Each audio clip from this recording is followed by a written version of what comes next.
Assalamualaikum warahmatullahi wabarakatuh. Halo semuanya, jumpa kembali dengan saya, Kang Restu. Apa kabar kalian semua?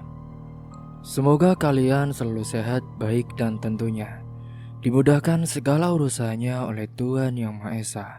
Amin amin ya rabbal alamin. Oke, seperti biasa kali ini saya akan menceritakan sebuah kisah horor.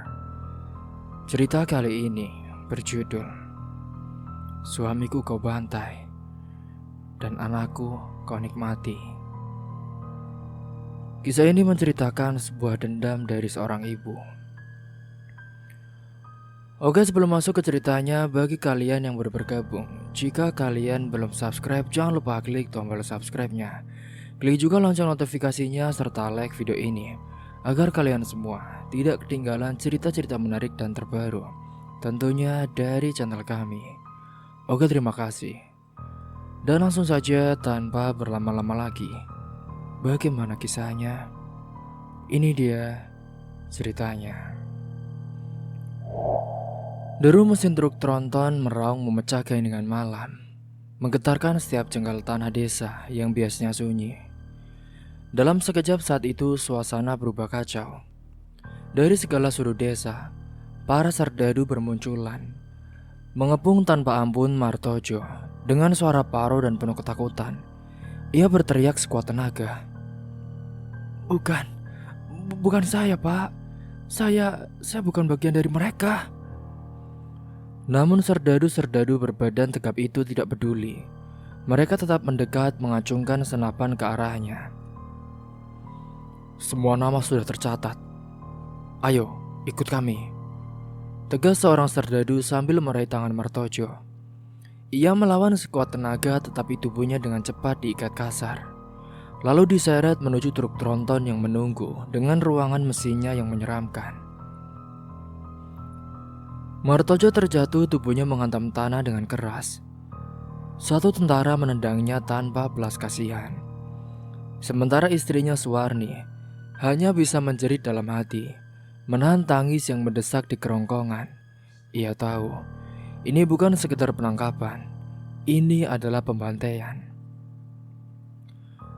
Truk tronton itu membawa Martojo dan juga puluhan warga lainnya menuju sebuah sungai di luar desa. Suwarni dengan tubuh gemetar mengikuti diam-diam melalui jalan setapak, menyaksikan dengan ngeri para tahanan yang telah diikat paksa berlutut di atas jembatan kayu besar yang membentang di atas sungai berarus deras. Kawanmu? Tanya seorang komandan pada seorang tahanan lain, menunjuk ke arah seorang pria yang wajahnya sama sekali tak dikenali oleh Suwarni. Iya, Pak, jawabnya dengan ragu, hampir seperti berbisik. Dan saat itu, suara letusan senapan api membelah malam. Diikuti tubuh pria itu yang tersentak lalu ditendang jatuh ke sungai, menghilang dalam arus yang hitam pekat. Satu persatu para tahanan mengalami nasib serupa. Jeritan tertahan, tubuh yang terjatuh, darah yang mengalir ke sungai, hingga akhirnya komandan menunjuk ke arah Martojo. Dia bagian dari kalian. Martojo dengan nafas tercekat buru-buru berteriak. Bukan, Pak, aku tidak mengenalnya. Ini pasti ulah Suryono. Dia yang memfitnahku, Pak. Diam. Komandan itu menatap dingin. Bukan kau yang berhak menjawab. Ia kembali bertanya pada seorang tahanan lain. Iya, Pak, jawab tahanan itu dengan mata penuh rasa bersalah. Martojo hanya bisa memandang Suwarni yang bersembunyi di balik bayangan, memberi isyarat terakhir dengan lirikan mata. Pergi, selamatkan anak-anak. Suwarni menggigit bibirnya, tubuhnya gemetar dengan hebat. Namun ia tahu, ia harus menurut. Saat ia berbalik, air matanya tumpah tanpa bisa ditahan lagi. Dari kejauhan ia mendengar suara letusan lain. Peluru bersarang di kepala suaminya. Tubuh Martojo pun jatuh ke sungai, hanyut bersama yang lainnya, meninggalkan jejak darah yang menodai sungai desa. Pada waktu itu, di pagi hari itu, warga desa menemukan mayat-mayat berserakan di bantaran sungai. Air sungai berubah merah, tangisan pilu menggema lirih, menambah kelamnya pagi hari itu. Sementara Suwarni yang tak menemukan jasad suaminya, ia pun bergegas mengemasi pakaian dan menggandeng erat tangan anak-anaknya. Ia hendak melarikan diri, namun saat itu langkahnya terhenti ketika seseorang menghadangnya. Percuma saja Suwarni. Kalian mau lari kemanapun, pasti akan tertangkap," ujar Suryono yang muncul dari balik bayang-bayang dengan wajah cemas palsu. Suwarni menahan muntah melihat wajah itu. "Lepaskan aku ya. Setidaknya aku berusaha," balas Suwarni dengan dingin, menghindari tatapannya. "Suwarni, aku bisa selamatkanmu ya," bisik Suryono saat itu, menggenggam tangan Suwarni dengan paksa. Suwarni menatap anak-anaknya, bayangan nasib buruk Martojo menghantui pikirannya saat itu. Ia menahan sesak di dadanya, sadar bahwa pilihan di tangannya amatlah terbatas. "Demi anak-anakku," bisiknya di dalam hati, memejamkan mata menyerah pada tawaran busuk itu. Ia pun akhirnya mau menjadi istri dari Suryono, lelaki yang telah menghancurkan hidupnya. Kini tahun demi tahun berlalu, Suryono menyingkirkan semua saingan bisnisnya, menguasai tanah-tanah desa dan bersekutu dengan para pejabat untuk memperluas pabrik tekstilnya. Malam itu mereka mengadakan pesta membanggakan dosa-dosa masa lalu mereka, seolah itu adalah sebuah prestasi. Suwarni hanya bisa menahan muntah setiap kali mendengar tawa-tawa itu. Ia tahu, orang-orang yang tersisa di desa hanyalah mereka yang memilih untuk tunduk, sedangkan yang lain sudah dibuang atau dibinasakan. Suwarni masih bertahan demi kedua anaknya Narsi dan juga Surip. Ia menahan dendam yang membara dalam diam. Hingga suatu malam, saat ia pergi melayat kerabat kepala desa, kejadian itu menghantam keluarganya dengan lebih kejam lagi. Gebrak! Pintu rumahnya didobrak saat itu. Suryono pulang dalam keadaan mabuk bersama beberapa temannya. "Hei, buka pintunya. Ini ada perempuan cantik untuk kalian," teriak salah satu dari mereka. Pintu pun dipaksa terbuka, mereka menyerbu masuk. Narsi berusaha melindungi adiknya, Surip. Namun satu pukulan keras menghantam wajah Surip saat itu. Bocah kecil itu diseret keluar dan dipukuli tanpa ampun. Sementara Narsi yang ketakutan pun berusaha menahan pintu kamar. Namun tiga pria dewasa itu berhasil mendobrak masuk. Ia menjerit, menangis meronta, namun semuanya sia-sia. Tangisan dan teriakan pilu Narsi menggema di dalam rumah, bersatu dengan suara tawa mabuk para lelaki bejat itu. Tepat di malam hari itu, kehormatan, kesucian Narsi direnggut dengan paksa, meninggalkan luka yang tak akan pernah sembuh, menggenapkan dendam Suwarni yang telah mengakar dalam jiwanya. Sementara Surip yang tadi sudah dipukul dengan paksa dan juga dengan kejam, ia dibiarkan di luar rumah dengan pintu yang terkunci rapat. Tubuhnya babak belur dan penuh luka. Ia terus menggedor-gedor pintu, meneriakkan nama kakaknya dengan suara serak. Mbak Narsi, lepaskan Mbak Narsi," teriaknya dengan putus asa. Ia berucap seperti itu berulang-ulang, seolah suaranya bisa menembus kebekuan hati di balik pintu itu. Namun tak ada satupun warga yang berani mendekat. Mereka hanya mengintip dari kejauhan. Ketakutan membatu, tak seorang pun mau berurusan dengan murka Suryono. Dan saat Suwarni pulang, ia terperanjat ketika melihat Surip menangis meraung-raung di depan pintu. Tubuhnya gemetar dalam keputusasaan. Tanpa berpikir panjang saat itu, Suwarni pun langsung menggebrak pintu rumah. "Suryono, buka pintunya, buka!" serunya dengan keras. Suaranya penuh amarah, tak butuh waktu lama saat itu. Pintu itu pun terbuka. Dari dalam terdengar suara tawa terbahak-bahak. Tawa yang penuh kenikmatan. Tawa dari orang-orang bejat yang tanpa malu-malu merayakan kebejatan mereka. terhadap seorang anak kecil. "Apa yang kau lakukan, Suryono?" Suwarni meraung saat itu. Namun balasan yang ia terima hanyalah tamparan keras yang membuat pipinya memerah. Tubuhnya ditarik, dijatuhkan, dipukuli tanpa belas kasihan. Ia tersadar, ia tak akan pernah mampu melawan mereka dengan kekuatan sendiri. Dengan sekuat tenaga saat itu, ia pun meraih Narsih, memeluk erat dan menyeret Surip masuk ke dalam kamarnya. Mereka bertiga mengunci diri, membiarkan tangisan mereka menggemakan duka di dalam ruang sempit itu. Tangisan memilukan, namun di luar Suryono dan juga orang-orang itu hanya tertawa, lalu pergi melanjutkan malam mereka yang penuh dengan dosa. Di dalam remang kamar saat itu, Suwarni hanya berbisik, "Nak, ibu akan balas. Ibu janji, nak, ibu akan balas semua dosa mereka."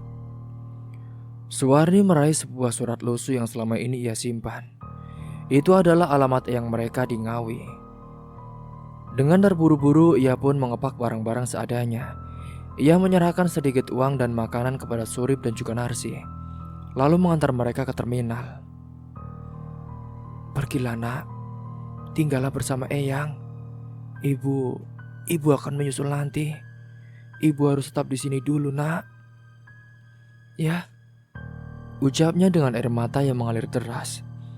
Surip hanya diam. Trauma yang ia alami membuatnya kehilangan kata-kata. Narsih pun hanya memandang kosong ke arah jalanan. Hati Suwarni sudah teriris, tapi tekadnya tak tergoyahkan. Setelah bus yang membawa kedua anak itu menghilang dari pandangan, Suwarni tak kembali ke rumah. Ia berjalan jauh menuju sebuah tempat yang selama ini hanya berani ia impikan dalam ketakutan,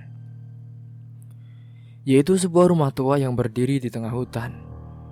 Lampu minyak redup bergetar tertiup angin, satu-satunya tanda kehidupan di tempat yang tak terjangkau oleh aliran listrik. Seorang lelaki tua, tubuhnya masih tegap meski rambut dan janggutnya telah memutih, menunggu di depan pintu seolah-olah sudah tahu kedatangannya. Suwarni saat itu bersimpuh di hadapannya. Mbah Karso, tolong bantu saya, Mbah. Tolong bantu saya." Suaranya serak menahan emosi. Mbah Karso memandangnya dengan tajam saat itu. "Kamu mau membalas dendam?" tanyanya dengan datar. Suwarni menggeleng saat itu. "Bukan, Mbah. Saya ingin lebih dari itu," jawabnya dengan suara dingin. Tatapannya kosong namun memancarkan tekad yang membara. Mbah Karso bisa membaca niat busuk itu tanpa perlu bertanya lebih jauh. Belum sempat Mbah Karso menjawab, Suwarni sudah menyerahkan sebuah peti kayu kecil. Dan ketika dibuka, isinya sangat berkilauan. Itu adalah emas dan perhiasan yang cukup untuk hidup berkecukupan hingga akhir hayat. "Mbah, ini cukup untuk Mbah. Setelah Mbah membantu saya," katanya. Ada keraguan sejenak di wajah Mbah Karso, tetapi keserakahan dan juga ketakutan terhadap tekad Suwarni mengalahkan akal sehatnya saat itu. Ia pun mengangguk perlahan. Ia menyerahkan selembar kertas lusuh, bertuliskan aksara kuno dan juga sebuah gambar sosok makhluk yang mengenakan pakaian merah. "Temui sosok ini di hulu sungai. Rayulah dia. Buat dia mengabulkan keinginanmu," bisiknya saat itu. Dia siapa, Mbah?" Suwarni bertanya. Matanya menelusuri gambar makhluk hitam bermata kosong. Tubuh tua rentah, namun auranya sangat mengerikan. "Nanti kau akan tahu sendiri," jawab Mbah Karso dengan singkat. Tanpa menunda saat itu, Suwarni berjalan menuju hulu sungai. Malam itu sunyi, hanya suara burung malam dan juga desir air yang terdengar. Ia mengenakan kain merah, membiarkan tubuhnya terbuka hanya dibalut lembaran tipis itu. Dingin menusuk kulitnya, namun ia tak peduli. Ia berdiri di tengah aliran air. membaca mantra yang diajarkan oleh Mbak Karso. Suaranya bergema bersatu dengan desir sungai dan juga hembusan angin. Dari kejauhan saat itu, dari balik kabut tebal, muncul sosok itu. Wajahnya hitam legam, rambutnya panjang, janggutnya kusut menjuntai sampai dada. Ia mengenakan perhiasan tua yang berkarat, namun auranya tak bisa disangkal. Ini dia adalah makhluk yang dicari-cari oleh Suwarni. Suwarni pun tersenyum tipis lalu mulai menari perlahan saat itu, menggerakkan tubuhnya yang dibalut kain merah. Makhluk itu menatap matanya kosong, namun tubuhnya perlahan mendekat kepada Suwarni. Setiap gerakan Suwarni seperti memanggilnya, menggoda hingga akhirnya makhluk itu berada tepat di hadapannya. Tanpa perlawanan, tanpa ampun, Suwarni menyerahkan dirinya saat itu. Di sela tawa kecil yang menggema di sepanjang sungai, Suwarni membayangkan wajah-wajah orang yang akan segera menderita. Ia membayangkan jeritan, ratapan, dan darah yang akan berceceran sebagai balasan atas apa yang mereka lakukan. Setelah makhluk itu memuaskan nafsunya saat itu, ia menghilang, meninggalkan udara yang lebih dingin dan kegelapan yang lebih pekat. Masih ada satu hal terakhir yang harus Suwarni lakukan saat itu. Dengan tangan gemetar, Suwarni menggendong Marni, anaknya yang paling kecil yang masih berumur 3 tahun, menuju tengah sungai. Anak itu menangis ketakutan, menggigil kedinginan. "Ibu, aku takut, Bu. Dingin," lirihnya. Suaranya hampir tak terdengar di antara deru angin. Namun Suwarni tak peduli saat itu. Ia memejamkan mata, menahan air mata yang ingin tumpah, lalu perlahan-lahan menenggelamkan tubuh kecil itu ke dalam aliran sungai yang dingin dan juga hitam. Marni meronta, tangan kecilnya mencoba meraih ibunya, namun tubuh kecil itu kalah kuat. Dalam sekejap saja, jeritan Marni menghilang. Hanya menyisakan gelembung-gelembung kecil yang pecah di permukaan air. Suwarni berdiri kaku di tengah sungai, membiarkan air mengalir di sekitarnya, membawa pergi tubuh kecil yang kini telah membisu. Senyuman kecil, dingin dan penuh kebencian, muncul di sudut bibirnya. Kini balas dendamnya telah dimulai. Di aliran sungai itu, darah Marni mengalir dengan deras, memerahkan jantung perairan desa. Anak itu mati dengan mengenaskan, menjadi perantara kutukan seorang ibu yang telah dibutakan oleh haus tumbal. "Bu, kok air sungainya merah?" Seorang anak kecil menuju ke aliran sungai yang mengalir di depannya saat ia menemani ibunya mencuci baju. Ibunya hanya melirik sekilas dan menjawab dengan santai, "Enggak, No. Air sungai kita jernih kok." Mata sang ibu memang hanya melihat kejernihan air, namun sang anak tetap bersikeras bahwa warna itu adalah warna merah. Seakan menyimpan rahasia mengerikan yang tak bisa ditangkap oleh mata biasa, sang ibu tidak menggubrisnya, tanpa tahu bahwa perkataan polos anaknya itu menjadi awal bencana yang akan menimpa seluruh desa. Suara kentongan dari rumah kepala desa, Pak Rojopati, bergema memecah malam saat itu. Itu adalah pertanda seorang lagi meninggal dunia. "Pak, ada lagi yang meninggal," ucap seorang pelayan dengan gugup, menyampaikan kabar yang beredar di kalangan warga. Namun Suryono, pemimpin pasar, hanya menggeram, melempar gelas berisi minuman kerasnya ke lantai. Aku tidak peduli. Terserah siapapun yang mati," ucapnya dengan kasar. Ia mabuk oleh kesombongan dan juga kebutaan, tak menyadari bahwa desanya perlahan-lahan sedang ditelan oleh kutukan. Itu sudah kematian ketiga dengan cara yang tidak wajar. "Kades, Pak Kades, ternak saya mati lagi, Pak," teriak seorang warga di balai desa saat itu. "Tanah saya juga nggak bisa ditanami apa-apa, Pak," seru yang lain. Kepanikan merambat bukan hanya dari kematian, tapi juga dari ladang-ladang yang rusak, ternak yang sekarat, dan juga hasil bumi yang gagal panen. Pak Kades berusaha menenangkan mereka. Ini Mungkin cuaca sedang tidak bersahabat. Kita beratin dulu ya, sambil cari jalan keluarnya. Tapi kenyataan lebih kejam daripada sekedar cuaca. Suatu ketika seorang anak buah Pak Suryono duduk santai di pinggir pasar desa, menikmati hasil pungutan liar dari para pedagang. Ia meneguk kendi air untuk menghilangkan dagangnya. Namun saat air menyentuh lidahnya, rasa menjijikkan menyergap mulutnya saat itu. Ia terbatuk-batuk memuntahkan air berwarna merah darah. Apa ini? Air apa ini? Teriaknya dengan panik. Matanya membelalak saat itu. Sebelum sempat melampiaskan amarah pada penyedia kendi, rasa panas merayap di kulitnya saat itu. Bisul-bisul besar dan busuk bermunculan di tubuhnya, meledak dengan bau anyir yang menusuk. Aduh, tolong. Ceritanya menggema, menarik perhatian warga yang segera berlarian menghampiri. Namun tak satu pun berani menyentuhnya. Mereka hanya memandang dengan jijik dan juga ngeri. Hingga akhirnya saat itu, tubuhnya lunglai tak bernyawa, terkapar di tanah berlumpur darah. Kini desa berubah menjadi mencekam.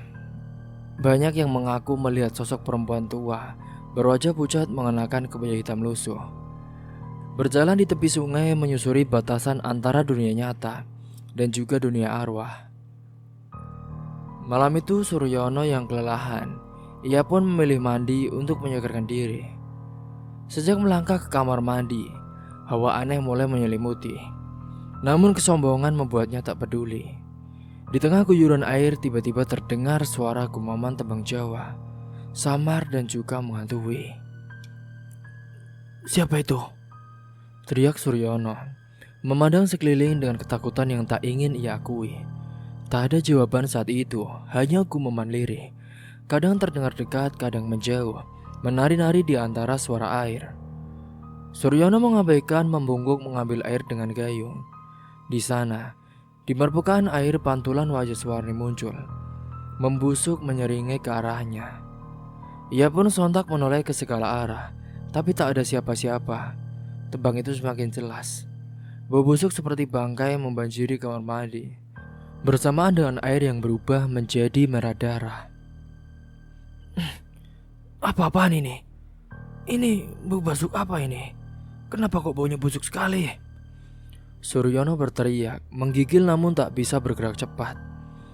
Dari celah bawah pintu ia melihat bayangan melintas, samar dan juga menyeramkan. Suara lirih mengejek menggetarkan udara saat itu. Itu bau dari jasad Marni anakmu. Suaranya jelas, suara Suwarni istri yang sudah lama menghilang. Tubuh Suryono gemetar hebat, ia membuka pintu kamar mandi dan berlari dalam kepanikan, mencari asal suara itu. Namun yang ditemukan hanyalah lorong-lorong kosong dan juga suara bisikan yang menancap di telinganya. Kini tubuhnya semakin lemah, kulitnya melepuh dan nafasnya tersengal. Dokter yang memeriksanya pun hanya menggeleng, tak mampu memahami apa yang menimpa Suryono. Kami tidak tahu, Dok. Tapi kami benar-benar tidak tahu, demi Allah loh, Dok. Pak Mantri menggeleng putus asa saat itu. Dokter hanya membawa sampel darah. Tubuhnya bau anyir, kulitnya mengelupas. Bisul membusuk hingga tak ada satupun anak buahnya yang mau mendekat. Ia dibiarkan sendiri, menunggu ajal dalam keputusasaan. Hujan turun deras malam itu. Di antara suara hujan terdengar rintihan Suryono yang memanggil. Siapa? Siapa di sana? Pintu kamarnya pun berderi terbuka perlahan. Seorang perempuan muncul, rambutnya berantakan. Kebaya lusuh menempel di tubuh kotor dan basah. Bagaimana rasanya, Mas? Suaranya lirih menusuk hingga ke tulang.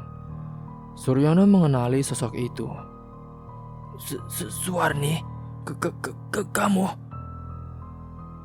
Suwarni hanya tersenyum miring, lalu melemparkan sesuatu ke arahnya. Bau busuk menusuk hidung Suryono. Ia menatap benda itu dengan horor.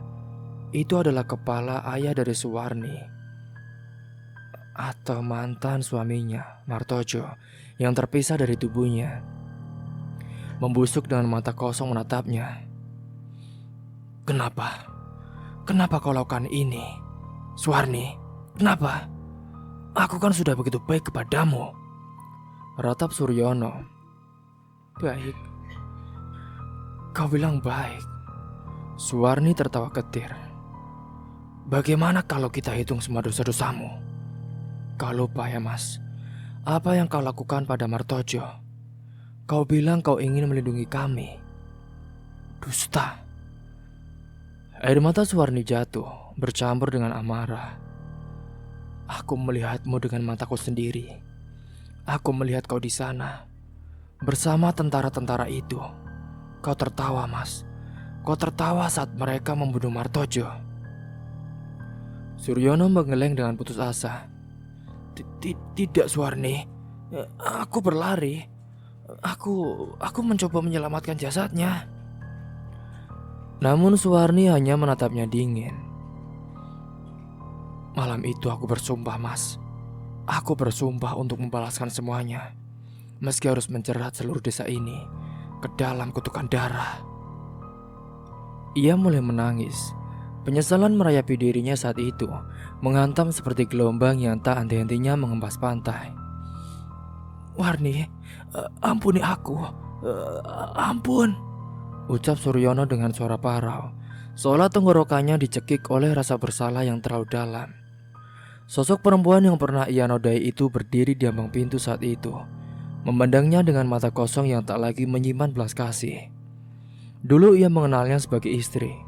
Kini yang berdiri di sana bukan lagi Suwarni, melainkan sesuatu yang jauh lebih gelap yang telah menguasai jiwa dari Suwarni.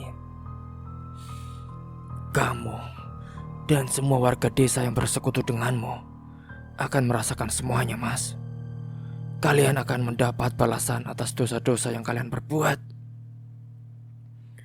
ucap Suwarni saat itu, pelan tapi menggema seperti gaung dari liang kubur.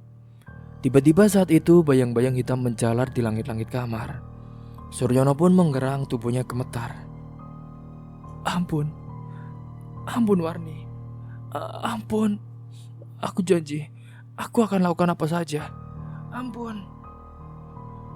Suwarni hanya melangkah perlahan, berhenti tepat di ambang pintu, lalu menoleh ke belakang. Senyuman sinis terpatri di wajah pucatnya, seakan telah lama menunggu detik ini. Nikmatilah kekasihku yang baru, yang akan membuat perhitungan denganmu. Tepat setelah kalimat itu terucap, setetes air berwarna merah jatuh dari langit-langit kamar, mendarat tepat di wajah Suryono saat itu. Sosok makhluk tua bertubuh hitam dengan rupa yang menjijikan, menyembul dari atas, menempel di langit-langit seperti laba-laba busuk. Ia jatuh perlahan seperti lumpur pekat yang menyelimuti, dan tepat di atas tubuh Suryono, lalu menjilati kulitnya satu persatu saat itu. Teriakan tak manusiawi terdengar dari rumah itu, terus menggema sepanjang malam. Warga desa yang mendengarnya, namun tak satu pun yang berani untuk mendekat. Mereka mengaku melihat sosok perempuan berkebaya hitam berdiri di tengah hujan. Wajahnya pucat pasi, matanya kosong menatap ke dalam rumah. Ia seperti penjaga neraka, tak membiarkan siapapun masuk atau keluar. Dan pada keesokan paginya, Suryono ditemukan tewas dalam keadaan mengenaskan. Tubuhnya tak bernyawa, terbaring tanpa kepala. Di rumah itu tak ada satupun anggota keluarganya yang masih hidup. Semua mati dalam kondisi basah kuyup, seolah baru saja keluar dari kuburan berlumpur. Kematian Suryono membawa kepanikan yang membungkus desa seperti kabut pekat. Wabah ketakutan pun menjalar dari rumah ke rumah, dari hati ke hati.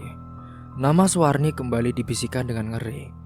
Sosoknya sesekali terlihat di jalanan sunyi, berjalan tanpa suara, hanya meninggalkan jejak air merah di tanah kering.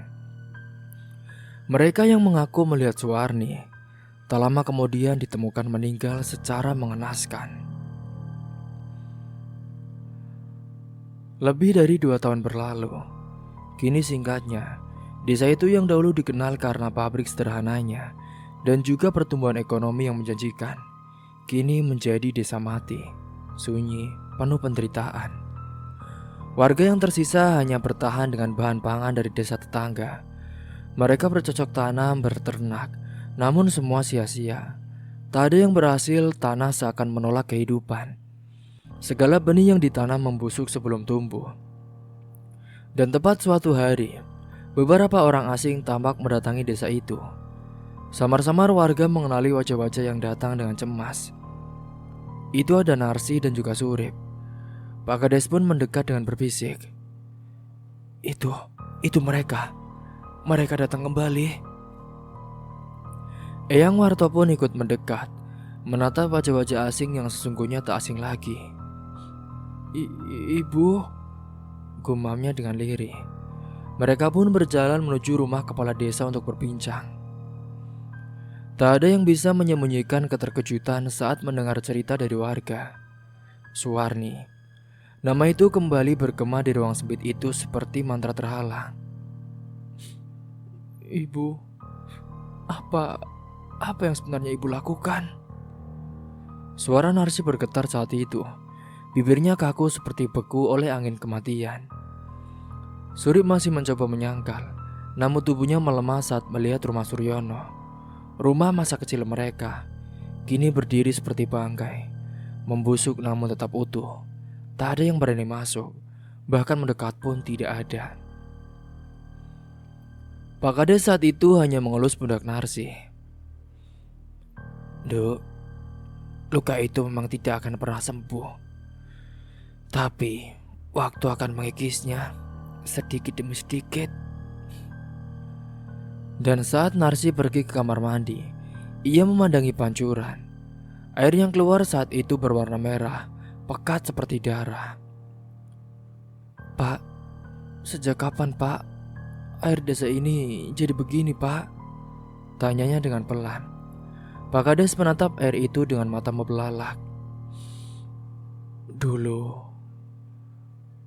air ini bening. Hingga saat itu, mereka pun memutuskan menyusuri desa, menyapa beberapa warga. Namun tak satu pun bisa memberi petunjuk tentang Suwarni. Apa air di sungai ini juga merah, Pak? Tanya Surip. Jangan ke sungai. Ini udah hampir malam. Bahaya. Tegur Eyang Warto saat itu.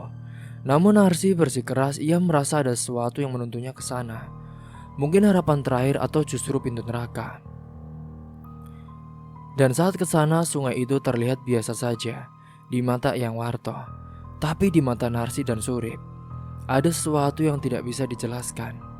Wajah mereka langsung pucat, nafas mereka langsung tertahan. Mbak, itu apa Mbak? Bisik Surip. Gak tahu dek, Mbak juga gak tahu. Suara rintihan mulai terdengar saat itu. Mereka melihat makhluk-makhluk aneh berkelimpangan di tepi sungai, merintih, menggeliat seperti disiksa. Tubuh mereka menghitam, kulit mengelupas, mata mereka kosong.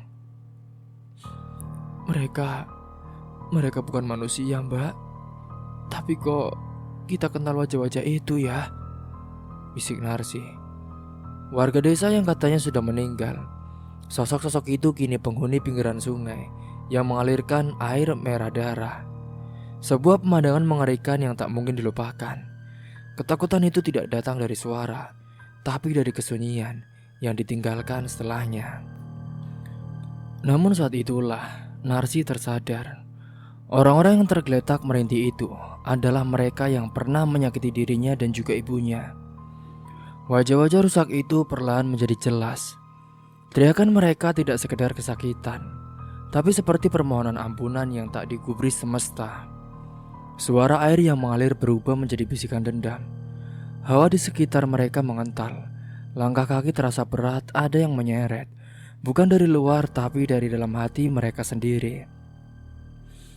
Narsi, Surip, kalian mau kemana? Suara itu seperti keluar dari pohon-pohon. dari tanah, dari udara itu sendiri. Namun mereka tetap berjalan menapaki jalan setapak menuju sungai. Airnya tampak tenang di permukaan, tapi arus di bawahnya berputar dengan liar, seperti menyembunyikan sesuatu. Dari kejauhan mereka melihat semak-semak bergoyang. Semakin dekat, wajah-wajah yang hancur dan membusuk muncul di sela-sela gelombang air merah itu. Suara isakan dan tawa kecil yang mengerikan berpadu menjadi satu. Ibu, gumam Narsi dengan lirih.